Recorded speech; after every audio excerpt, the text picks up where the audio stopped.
Hi, and welcome to Unit 5. I'm going to begin with a bow.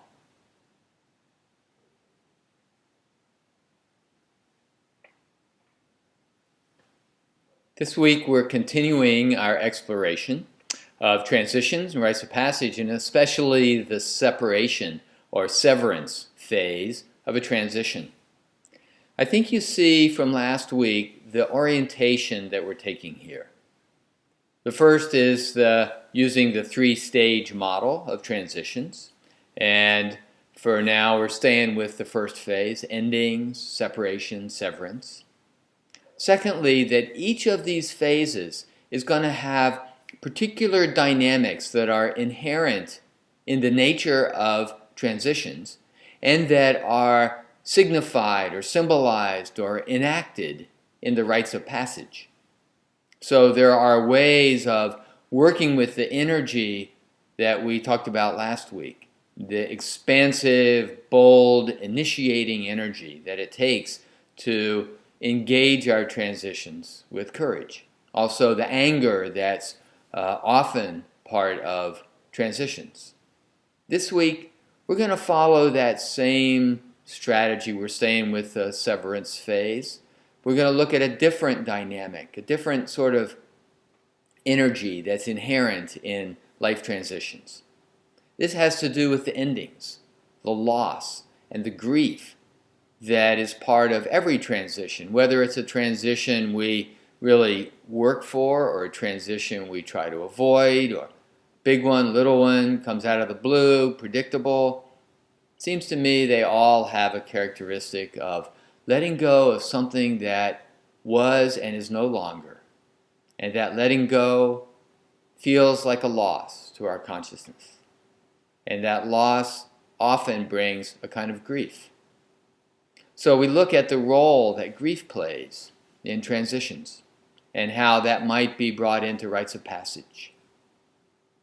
So you see, the view here is that even the very difficult experiences that come along with transitions, whether it's anger or grief, if we look at those deeply enough, they become openings, doorways, portals into deeper wisdom, deeper capacity.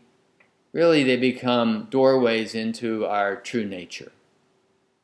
So in this way, the material we're studying with transitions and rites of passage is spiritual work, as well as psychological and just developmental work. So you'll see more about this in the study material, and I'm looking forward to our discussions.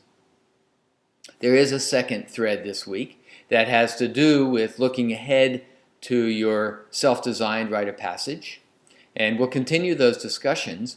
Maybe some of what we talk about this week will give you ideas. Maybe you want to go pick up some of the readings that were in the study materials last week in Unit 4 about processes and practices for creating ceremony and rites of passage.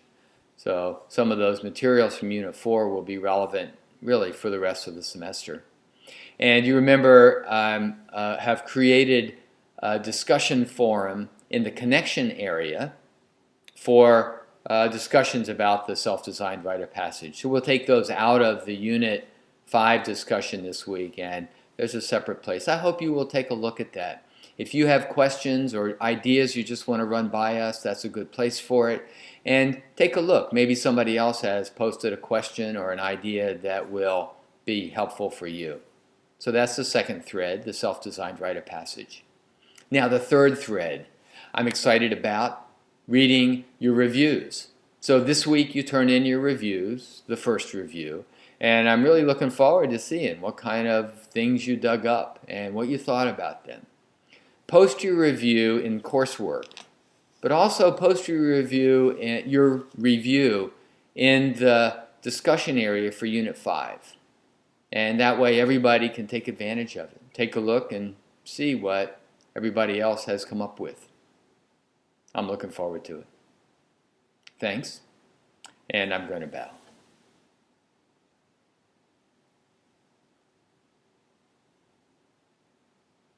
Bye for now, and I'll see you online.